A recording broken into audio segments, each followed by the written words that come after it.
From the moment Ada stepped into the mansion, she was reminded of her place. The shiny marble floors weren't meant for her feet.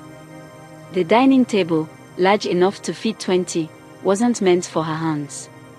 And the soft, expensive couches.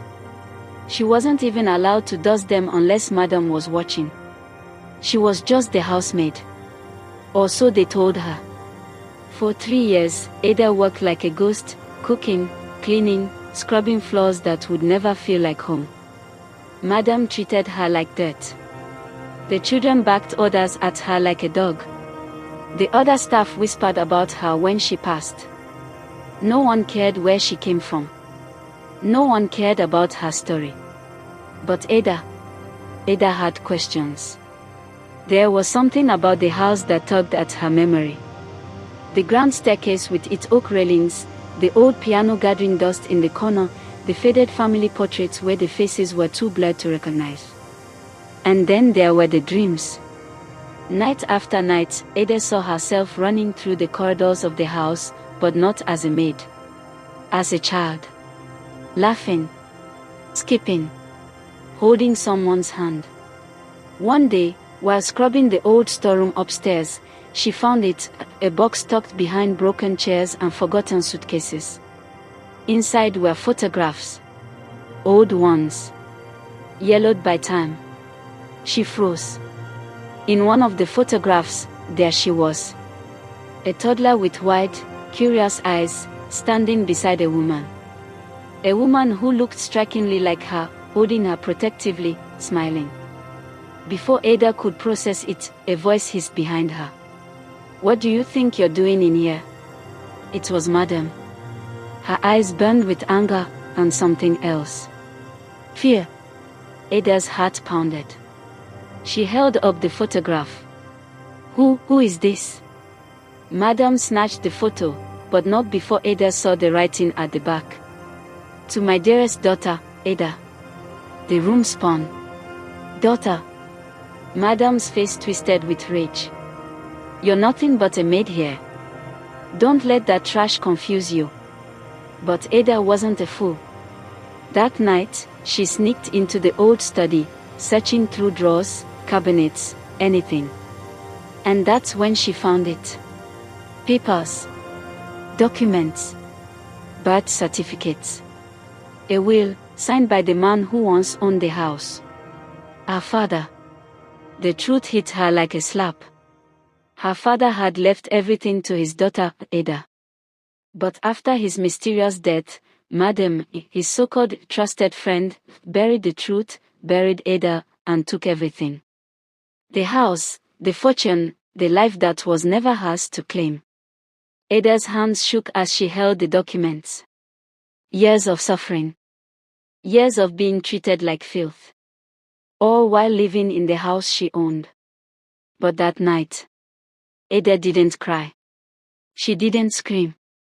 She smiled. Because the walls of this house, they remembered her. And soon, the world would too. Ada didn't sleep that night. How could she? Her mind raced with questions, her heart pounding like a war drum in her chest. The house that had imprisoned her, the house that had mocked her, belonged to her all along. She paced the tiny corner of the boys' quarters where she had been forced to stay. The bed was too small, the walls were cracked, and the fan made a clicking noise that never let her rest. But tonight, it wasn't the fan keeping her awake, it was revenge and justice. The next morning, Madam acted like nothing happened. She backed orders at Ada, threw insults like usual, and even had the audacity to complain about how this house never feels peaceful anymore. Ada obeyed, quietly. But her eyes were sharp now. She noticed the hidden safes behind the bookshelf. The locked drawer in Madam's room. The secret calls Madam made at night, whispering into her phone, sounding nervous, paranoid. 2 days later, Ada visited the local church. Not for prayers, but for answers. There, she found an old man, the retired lawyer of her late father. The man's eyes widened when she showed him the documents. His hands trembled as he flipped through them. "My God," he whispered. They told me you died. They told me your father's daughter died in an accident years ago. Ada's eyes darkened. They lied. The lawyer, Mr. Is, agreed to help. Quietly, secretly. For weeks, they worked together. Gathering evidence. Quietly filing paperwork. Preparing the legal storm that would shake the foundation of the house and Madam's lies. But Madam was no fool.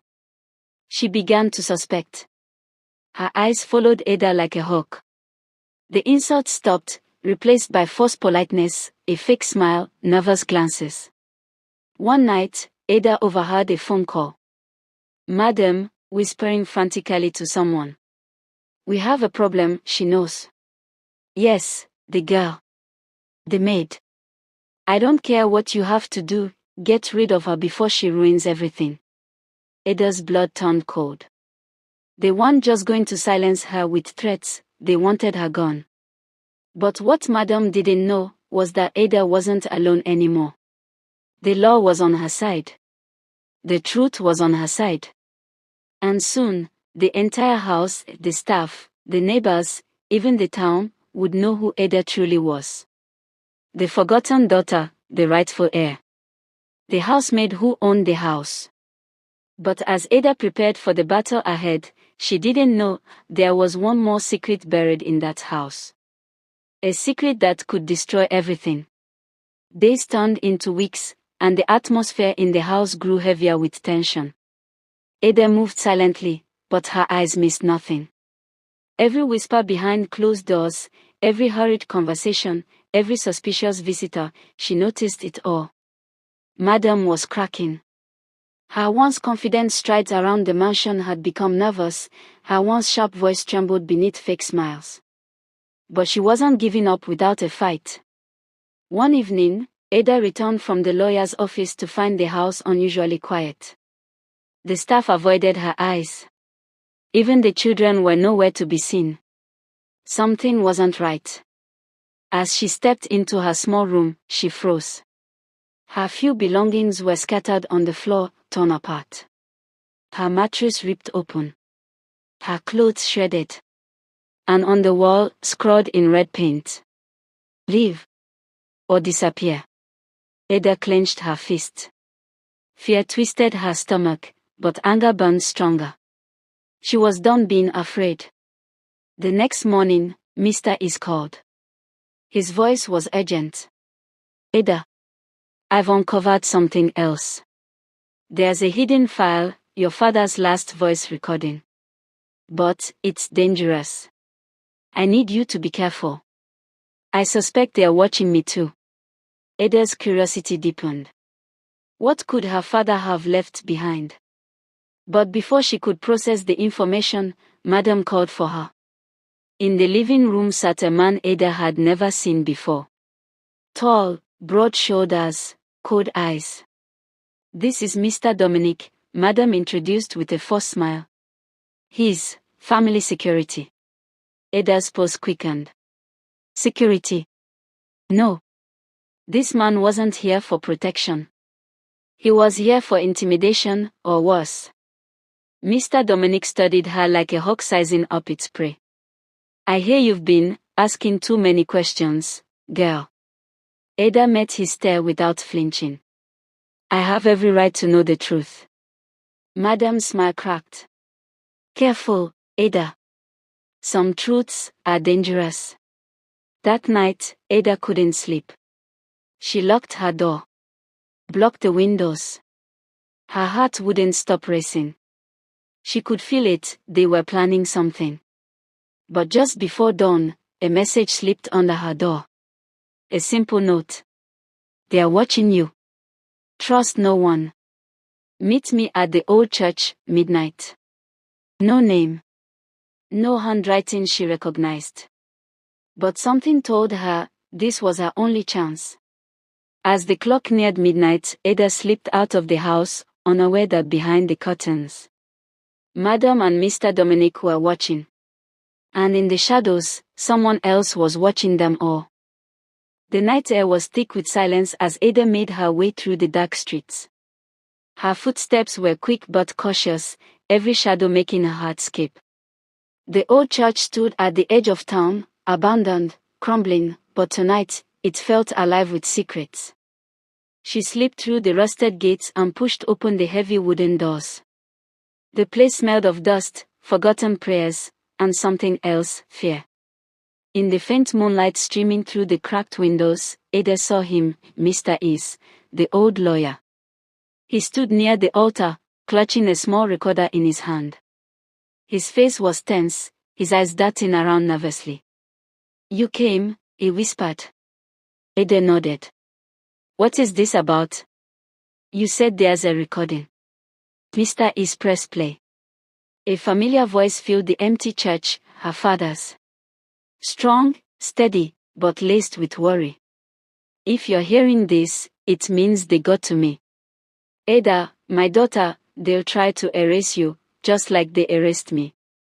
But you are the rightful heir. This house, the company, everything. Beware of Monica, she's not who she claims to be." Ada's throat tightened. "Monica. Madam." The voice continued. "I trusted the wrong people. But you must be strong. Find the blue key.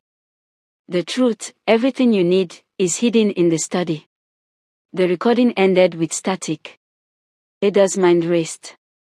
A blue key. Hidden truth. Before she could speak, a loud creak echoed through the church. Mr. Isa's face drained of color. Footsteps. "Run," he whispered. But it was too late. From the shadows, Mr. Dominic stepped forward, followed by two other men. His lips curled into a cold smile. "Did you really think you could play games with us, little maid?" Ada's pulse thundered in her ears. Mr. Dominic advanced, grabbing the recorder from Mr. Isa's trembling hand and smashing it to the ground. "No more evidence," he growled. But Ada wasn't thinking about the recorder anymore. Her father's words echoed in her mind, the blue key, the study. They could destroy the recorder. They could threaten her. But the truth was still hidden. She bolted. Through the church doors, into the night, her legs carrying her faster than she thought possible. Behind her, Dominic shouted orders, but Ada didn't look back. She had to reach the house. She had to find the key. But as she raced through the quiet streets, she had no idea that Madam already knew. And the house was waiting. The mansion loomed in the distance, dark and silent under the moonlight. But Ada didn't slow down. Her breath came in short, sharp bursts as she approached the front gate, her mind focused on one thing, the blue key. She slipped through the back entrance, careful not to make a sound. The house was quiet, too quiet. The usual hum of the generator, the clinking of dishes, the distant murmur of television, all gone. It was as if the house itself was holding its breath. Ada crept up the grand staircase, her footsteps light on the polished wood. Her eyes darted around, every shadow a threat, every creak beneath her feet a warning. The study door was slightly ajar. A thin strip of light leaked from within.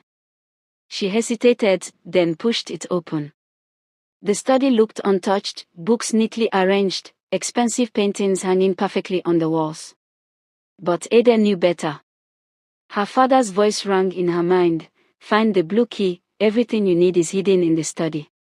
Her eyes scanned the room. The bookshelves, the drawers, the cabinets.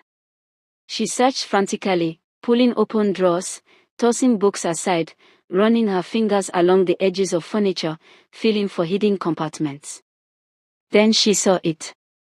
Behind an old painting of her father, slightly crooked on the wall, was a small keyhole. Her pulse quickened. Ada yanked the painting aside. There, tucked into the wooden frame of the painting itself, was a small blue key. Her hands trembled as she grabbed it. She turned toward the antique desk in the center of the room, a heavy oak piece with brass handles. She'd noticed a locked drawer there before.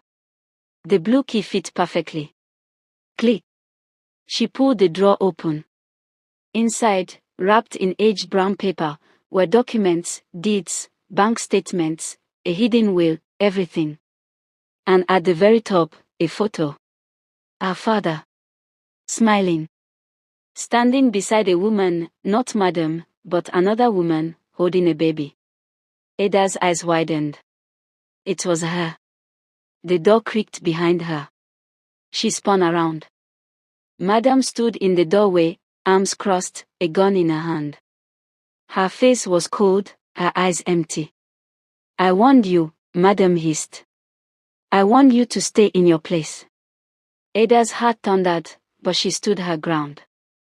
"This is my place. This house, it's mine."